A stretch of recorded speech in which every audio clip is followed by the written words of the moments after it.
what do you think there are the early signs where the financial stress actually starts affecting the employees? Most people don't correlate their stress, their anxiety, their health problems with financial stress. It's not something that you go to right away. Pretty much stating that those that are financially stressed are more likely to have health concerns, more likely to have heart conditions, more likely to take more sick days. Do you also feel that being empowered is, a similarity to being financially independent? So I would say in multiple aspects of your life. So obviously as a woman, there's a big history where we weren't even given bank accounts, right? Like if you think about how long women have been able to manage money. So, would you like to share a few uh, tips or maybe the practices that you follow to keep a track on the spending and what comes in and what goes out? So I think understanding how much money you have coming in, what your expenses are every month, that's step one. That's like core fundamental. Another key piece is having a sense of your net worth, right? So how much total do you have between your house, between your car, between your savings, between your versus your liabilities. So once you're able to see that kind of your net income and you're against your assets and liabilities, that's your grade. So, how have you helped people change their mindset around money? Most of the time, it's working either one-on-one with individuals or groups with talking about money in a way that they can understand and they can translate into their own lives. And getting people to identify their own money narratives or their own beliefs.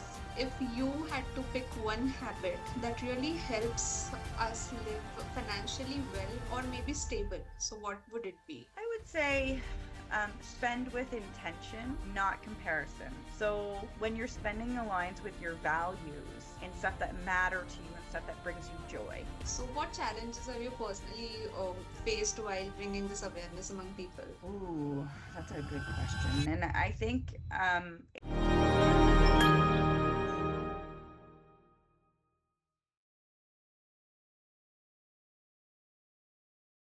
Hello and welcome to Empire Global Talks, an initiative by Empire Magazine, where we bring you conversations with inspiring leaders and professionals from across industries. Today's topic is something that impacts all of us, yet most of us were never really taught how to understand it properly, and that is money. Not just how to earn it, but how to think about it, how to manage it, and how to speak about it as well. So, today's guest is going to bring some light on this topic and help us explore this. So, I'm joined by Heather Coleman, one of Canada's inspiring voices in financial wellness. She's on a mission to change how we think about money, not just as numbers, but as something deeply connected to our mindset, behavior, and everyday decisions. So, Heather, warm welcome to this podcast, and I'm very keen to speak more to you and hear about the insights about money. That is a most favorite topic for every one of us. especially right now in this economy. So thank you for having me. A pleasure. So, to begin with, can you just take me back for a second? How did this personal experience with money has shaped the work you are doing today? That's usually a great question, and I would say I grew up learning about money really more through experience and not formal education. My dad was a high school teacher, and he was also a good mentor of mine. And when I got my first job at the age of 12 at Burger King, he took half my first paycheck and put it into a GIC. And I didn't understand really ask any questions at the time. You just kind of listen to your parents and say, okay, great. Not knowing what a GIC was, not knowing why he took 50%. But at the time, I realized now he was trying to teach me the fundamentals of you should really be saving and putting stuff away and then spending some of it. So that really influenced a lot of, my early days.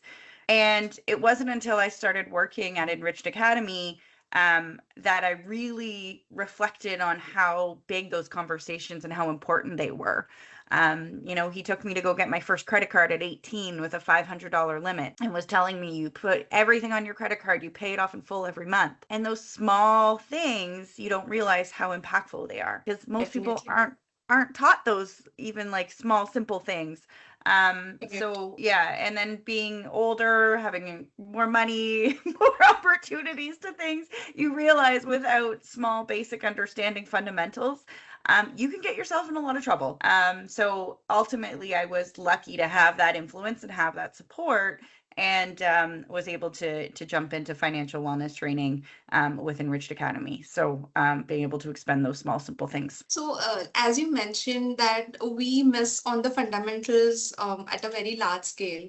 So, what do you think is the most, vital reason or one step due to which people are missing out on a very substantial part of financial management? I think because we weren't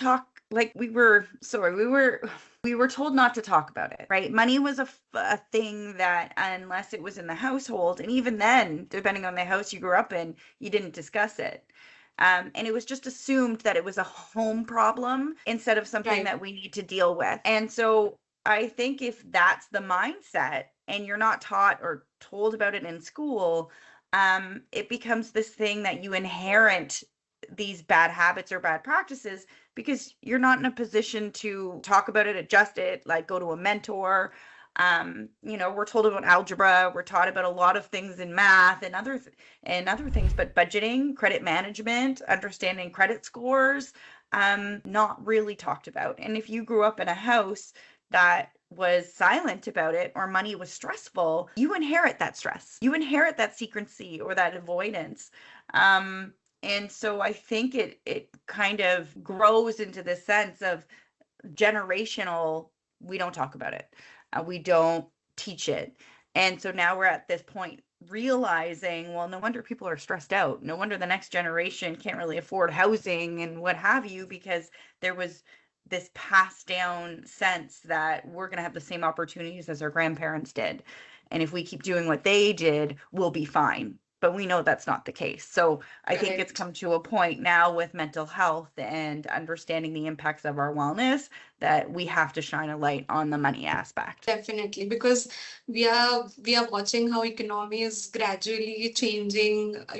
It's not even gradual now. It's very evident and it's very fast. Every now and then there's a shift in the economy and maybe the practices that are generally taken up. So we have to be very quick with the decisions we are taking and how we are going ahead. I think if you reflect on like our grandparents and the opportunities that they had, right? There was less people. Yes, we can talk about inflation. I don't want to go there. They made less per hour than us, but they were able to stretch their dollars a lot further. And even their opportunities to save and invest were very different, right? Most households didn't carry debt. Credit cards weren't really a thing. Debit cards weren't as big of a thing. And so it's just a very different generation of saving practices that if we tried to do the same thing today, we're faced with so many different options, so many different things that you need to take a pause and educate yourself on what's going to work. Otherwise, you're going to get yourself into trouble. But Definitely. the fundamentals are still remaining the same. Know what you make and know what to spend. So, actually, this is a very, very fundamental, what do we say, a thought that everybody should have in their minds before they actually spend on anything. So, lately we hear a lot about lifestyle changes that people are adopting.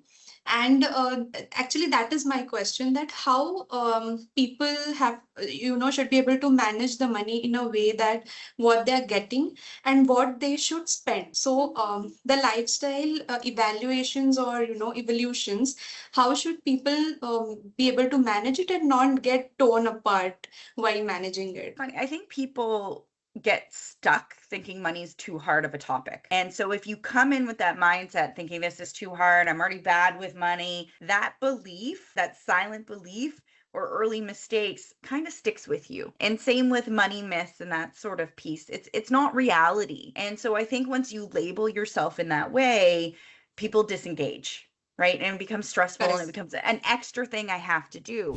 And financial wellness is honestly the first thing on the table that people will say, I'll worry about that later, right? So to your question about like why do I get stuck? Like why can't I just think about my budget and what have you? It's because it causes stress. And I think if the more we know and the more that we can actually face that stress a little bit with an open mind, saying, I don't have to become an expert at this.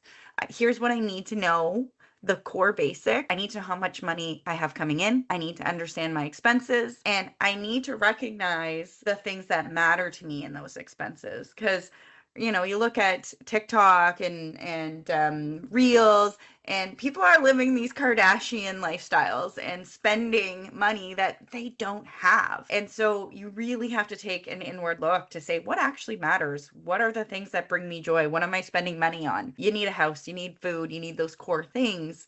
But do you need the expensive bag and shoes and all the stuff? Maybe that brings you enough Maybe. joy, but don't put yourself in a position where you can't look at your bank statements or your credit card statements because it stresses you out. So I think it's a combination of labeling ourselves that it's too hard, too difficult, and then not wanting to go there, or feeling like we need to give up the things that matter, which I don't think you have to, as long as you treat yourself and you do it right within your budget. Right, definitely. That was very insightful. So, I see there's a crossover you have done between the leadership role and people. So, what made you connect financial wellness with leadership and people management? What made you this go through this crossover? Well, it's funny because I've been in leadership roles outside of financial wellness for a long time, mostly focusing on medical education, and bringing that experience to Enriched Academy and offering financial wellness as an employee benefit was such a natural thing, because money stress doesn't stop at the office door, right? You don't go to work and be like, oh, my car just died, my roof thing, I can't afford it. You don't leave that hat when you walk into the office. That stays with you, it carries with you, and it shows up as distraction. So I can't fully be engaged at work if I'm stressed out about the fact that I got to pay for my roof to be done and I don't have the money for it. Or it can lead to burnout or disengagement.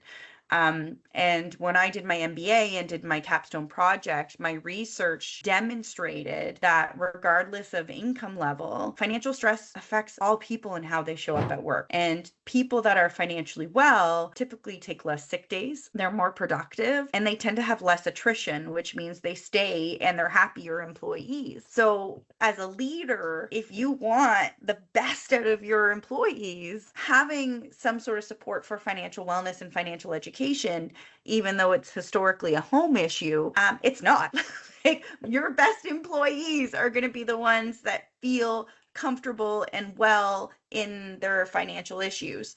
And it's not about paying them more, because the more money you give people, if they don't have that foundation of how to use it or how best to manage it, that stress still comes up. So it's this combination of, as a good leader, as a good organization, if you want well employees, financial wellness has to be a part of that. So it's just this natural fit. And being able to do the research and see the data on that, it just validated the work that we were trying to do. So that was kind of nice to be able to bring theory into practice. You took up a very interesting topic, that the place from where actually money comes in for most of us maybe is not very yet aware about how they have to bring financial wellness amongst the employees. So what do you think organizations or employers can do for the employees or their people around to bring that balance of financial wellness? Honestly, it's interesting because at Enriched, that was what we did. We offered basic financial education in a way that was accessible, in a way that is available where you're meeting the employees, right? Everybody learns different. Some people love jumping onto a webinar and are engaged in that, doing that type of education. Some people want to go online and do a course and get a certificate. Other people just want to talk to an expert and be like, am I doing okay? And I think as an organization, as long as you're offering some sort of educational support in this, that matters, right? And as soon as companies start normalizing money conversations and offer that non-judgmental education, people tend to be healthier and more focused and more engaged. So they have to own breaking the silence. Like, instead of just handing you a paycheck, be like, let's talk about it. Let's create a financial wellness community within the organization, share resources. Because most of the time, people share the same benefits, the same pension, or whatever else you get, even if it's just a paycheck. So talking about ways in that community to not make it a difficult conversation and say, it's okay. You know what? Here's a budgeting tool I use. It's great. It's helpful. Like, how cool is that of a conversation at work to normalize it? So actually, do you also believe that this kind of conversations actually, help employees to begin with this habit of saving more into proper resources with good understanding as to even listening people around you will also help you get an insight on that? Yeah, I really do. And I really think, there's more than just the saving aspect, right? People fall in really 1 in 4 buckets when it comes to their money. So you have a group of people that tend to be struggling in debt, that are probably suffering the most. You have those that are honestly living paycheck to paycheck, right? So they're getting by every day. They might put some savings away, but then life happens and then they're back in that debt hole and kind of a bit of that hamster wheel. And then you have people that are saving, doing okay. And then you have the group that's doing really, really well. So I think by offering education across that spectrum, you're going to help different people at where they are, right? If you hire a brand new student at a university, most of the time, or college, they might be carrying debt.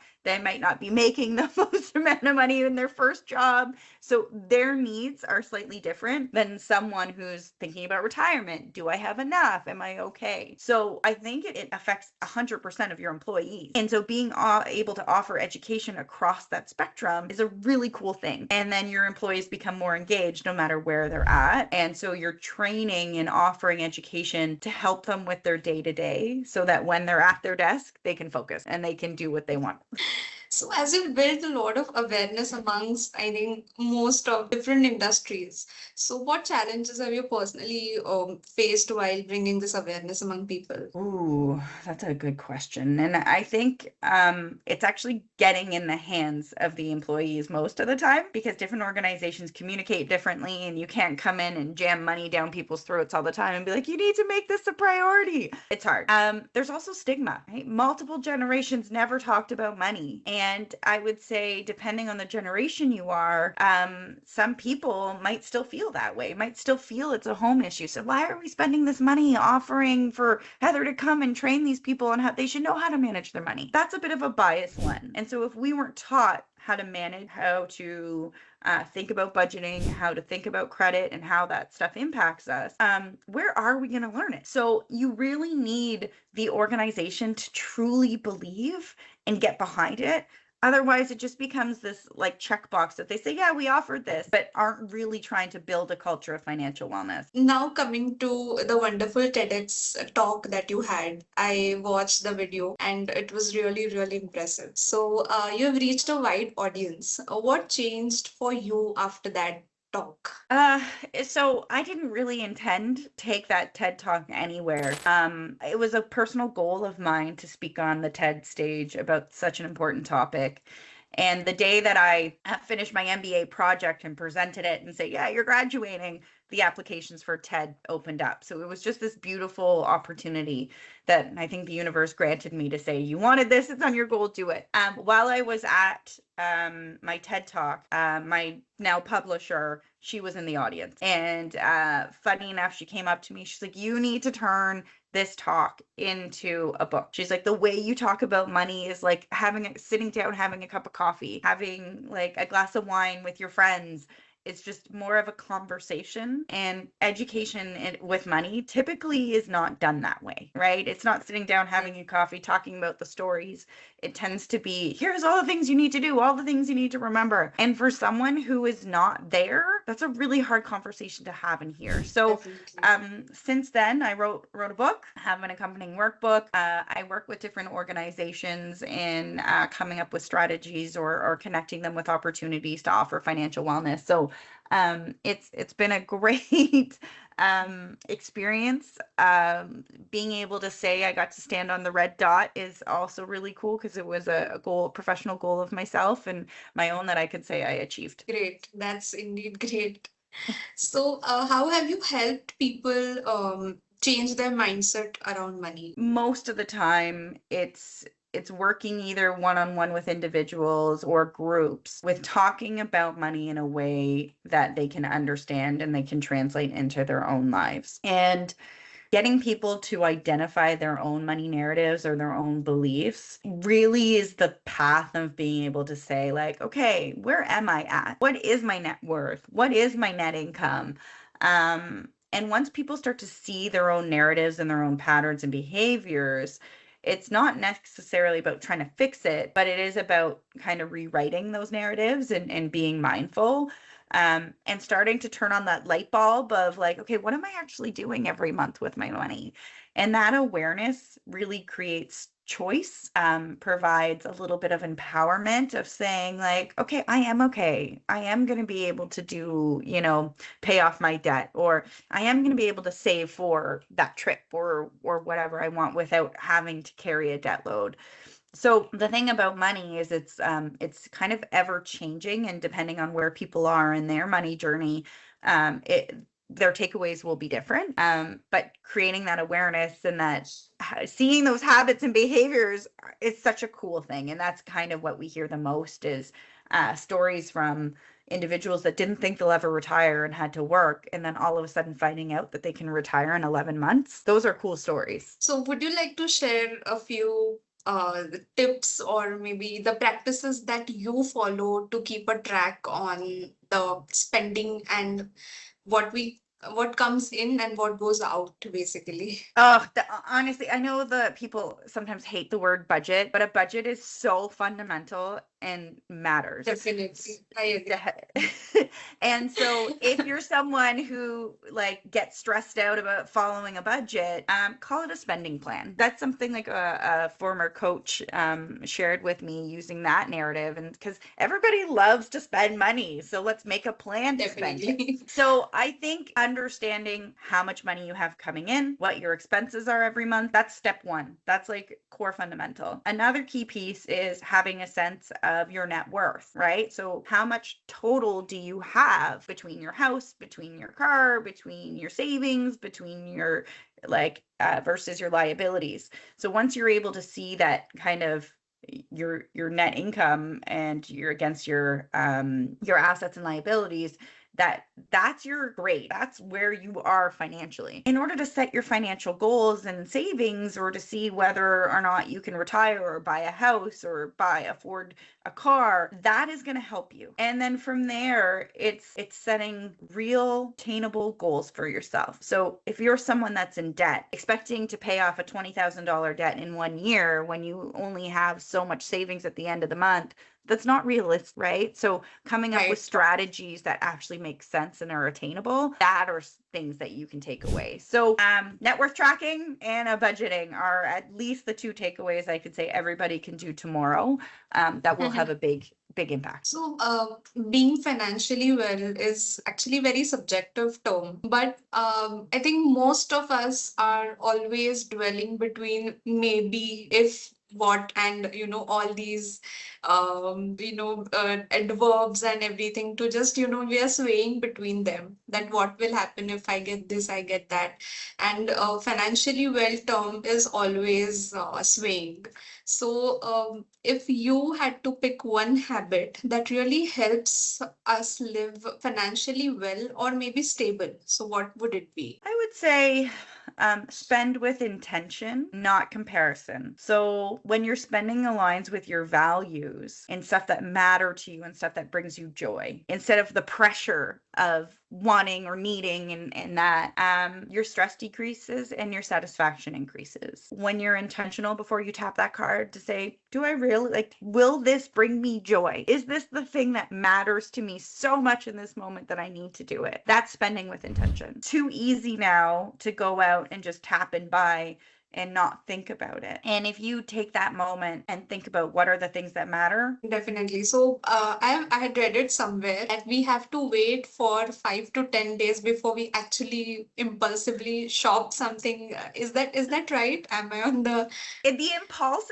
actually gives us a dopamine boost, right? So right? when we shop, like, and we do that kind of instant gratification, it gives us a boost of dopamine. That's the same what people get with alcohol and drug use and working out and what have you. So people kind of like that feeling. You like to feel good. Feeling and less about the needing of that object, maybe. So, funny enough, there was some research done that for those that want that dopamine boost without, feeling the dread when they open their credit card statement or bank statement at the end of the month, if you actually just put something in an online cart and close that browser, that gives you that same feeling.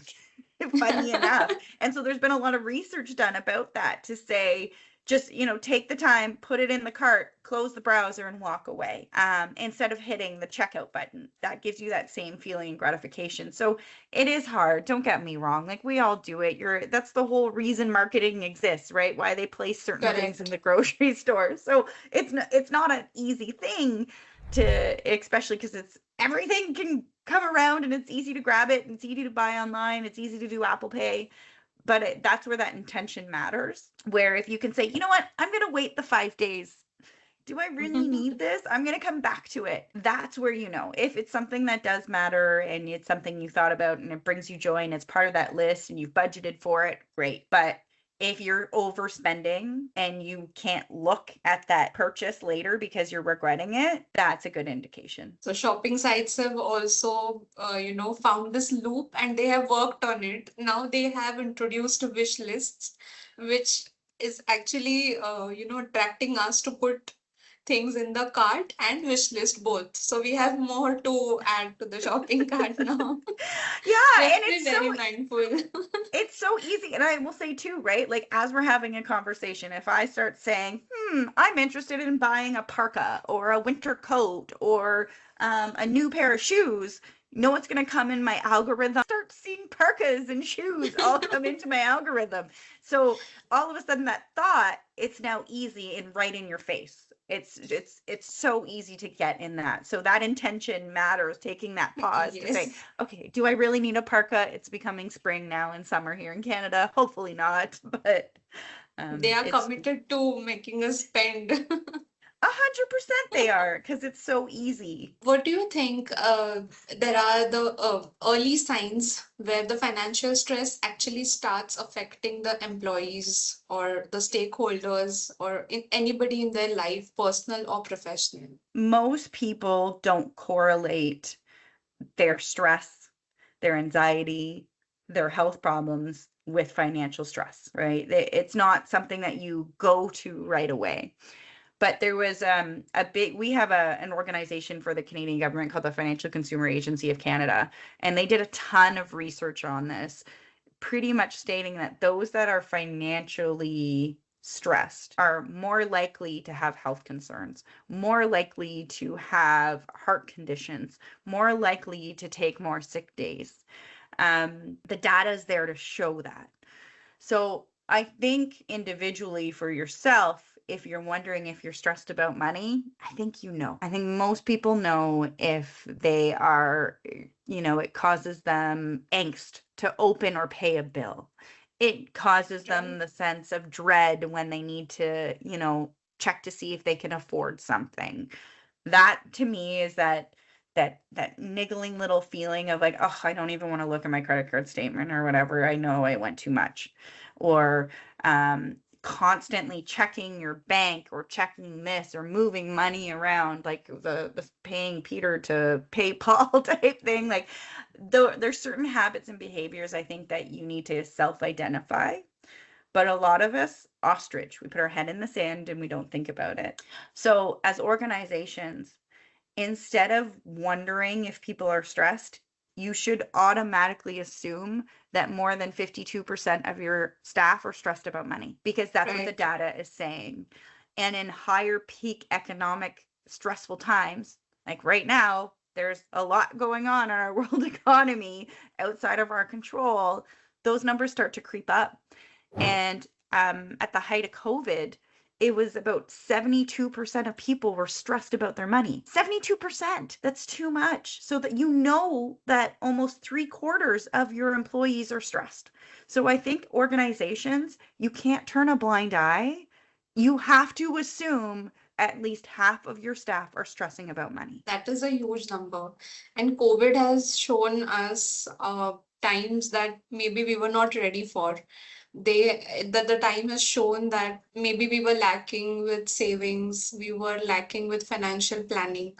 So, what do you think that time has actually changed? I mean, everything has changed after pandemic. So, what is your call on that? It's interesting because, my the president of Enrich Academy, Kevin Cochran, used to talk about financial wellness being something that no one talked about, right? And Enriched Academy early days, we're kind of running with this topic that people are like, why are you talking about this? Like, what's going on? And he mentioned that he always felt like they were the organization that showed up at the nightclub at 9 p.m., right? The only ones there on the dance floor, kind of standing on the side, trying to talk about this thing that matters. And then COVID happened. Mental health conversations have really started to be more talked about. So as a society, I think people living through that experience of recognizing like, oh, nothing's guaranteed when it comes to my money. Nothing's guaranteed when it comes to my job. If the world decides to, knock on wood, blow up, or wars happen, or another pandemic happens, I really have to understand and be able to get by with what I have. It forces the conversation. And now I'm super grateful and happy to see that there's a lot more financial wellness training. People are talking about the impacts. There's more presence on such an important topic, not engaging with it because we're still seeing debt levels like higher than we've ever seen before. We're hearing people are needing more financial support from their governments and that sort of stuff. We're hearing the next generation can't afford to buy a house because home prices are so crazy. So I think it's just the conversation is still not normalized, but there's Right. at least a little bit more of an opening to recognize that financial stress and the lack of financial wellness impacts us. And so I'm excited for, my two girls, the next generation, to have more opportunities to learn about money without feeling like they need to buy something or invest in a program from someone trying to sell them something, and they can just learn for the sake of learning. Definitely. So somewhere, I still feel that most of the population is not ready for some kind of natural calamity like a pandemic when it comes to savings, because there are many people, and most, maybe I should not say the most, but there's a lot of population that still survives on a very minimal income plan. They are just able to pass their day-to-day needs. So, do you have any tips or any insights for such kind of class who are like barely able to survive those day-to-day chores, maybe? Well, that's half of people. I know in Canada, the stats are 50% of us are living paycheck to paycheck. And so I talk about in some of our trainings that if your money were to stop coming in today, you lose your job, you get sick, something happens. How long can you maintain your current lifestyle if your money stops right now? That's a very tough question, and many people are frightened to even answer that question. Yeah, no, seriously, some people will look at their watch and be like, I might be able to make it to 3 p.m. Like, like, it's true.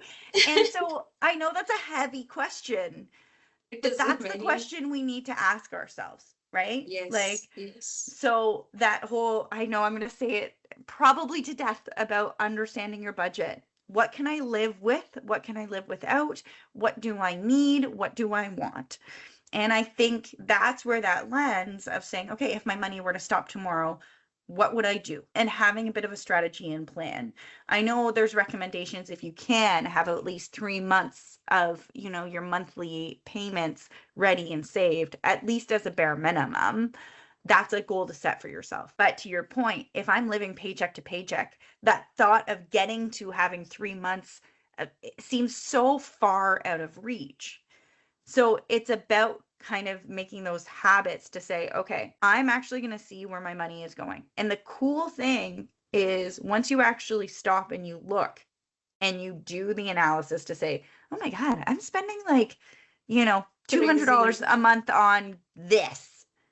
All of a sudden you're just like, well, why am I spending that? And then there's a little bit more money that you're like, I'm not wasting my money on that anymore. I'm going to take more control. I'm going to have more clarity into where it's going, and I'm going to make a more informed decision so that I can work towards that 3 months time frame, right? And so most of the time we ostrich, like I said, we put our head in the sand and we're not even willing to have that conversation. And so that's that first step, is actually like opening it up, looking at it and being like, I don't want to be here anymore. I want to make a change. So a little um, guilt at that time to check your balance sheets is actually still better than regretting for the maybe for more months going ahead. Definitely. Honestly, it's a hard conversation, and what I hear a lot is actually through couples where they're not talking to each other. And so whether it's the wife spending a little bit extra for their kids to play a sport or wear an outfit or that sort of stuff, and they're creeping up with their own personal debt, and their husband is swimming in money and what have you, like it's there's so many dynamics at play. There's Right. shame, there's guilt, but once you actually pause and face it and be like, wait, you know what? I'm not the only one that's here. I'm going to put my shame, I'm going to face it, and then I'm going to realize that I actually have control over this and I can change it. That is a cool feeling, because most people feel Definitely. like they can't, and you really can with some small shifts and just being more mindful of it. Extremely true. So I think, like you said, you gave an example of couples having a hard time over financial wellness discussions also. So do you also feel that being empowered is, a similarity to being financially independent? So I would say in multiple aspects of your life. So obviously as women, there's a big history where we weren't even given bank accounts, right? Like if you think about how long women have been able to manage money, it hasn't been that long. Really in the grand scheme of how long we've existed as human beings. So that part is interesting. And I love having conversations with women about empowering themselves to know better, do better, because if you can have a basic understanding of finances, then that generational kind of gap for women goes away. But for men too, sometimes men are just presumed to have to know what to do with money, and that's not true. You weren't taught. So I think empowering individuals in as a couple base to have money dates, have money conversations is a really cool thing. Set a commitment to each other. As women, don't just default to your partner, and same with men. Don't just default. Understand what's going on. But that empowerment does matter. So whether you're young and fresh and you care about this stuff and you want good habits early, to someone later in life that is just like, hey, I want to I want to know more. Like, you are complete in control, and it's not actually hard to learn. It's just knowing the where to go and the resources, and being able to have a trusted conversation about it. Right. So can you give one or two examples where we actually should get started, even though we have bare minimum paychecks, maybe, but we still have to start somewhere, right? So what do you think is the right thing to do to begin with? So first and foremost, it's understanding what money you have coming in. So even if it is you're getting paid minimum wage, you don't have a lot, that's step one. So if I make $200 a paycheck, I need to know that. I need to know what is actually going into my bank account, or what paycheck am I taking. That money matters.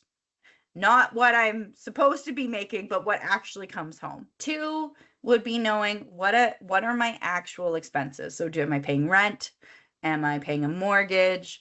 Do I have insurance? Do I have groceries? Understanding those actual dollars matters. And because you can't make any changes unless you can really see what's going on, right? Doctors, when we go see them, they do tests, blood tests, x-rays, like CTs, that's to figure out what the actual diagnosis is.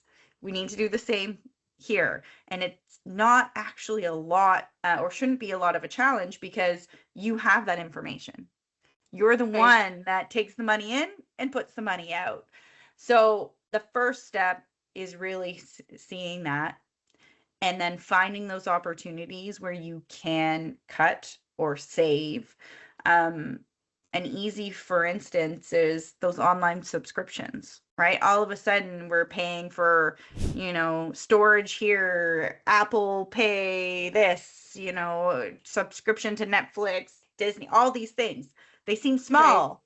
When you add them all up, all of a sudden you're like, how did I get to like $150 on these online subscriptions? So that really matters, is seeing where you're spending your money so that you can maximize what you have coming in.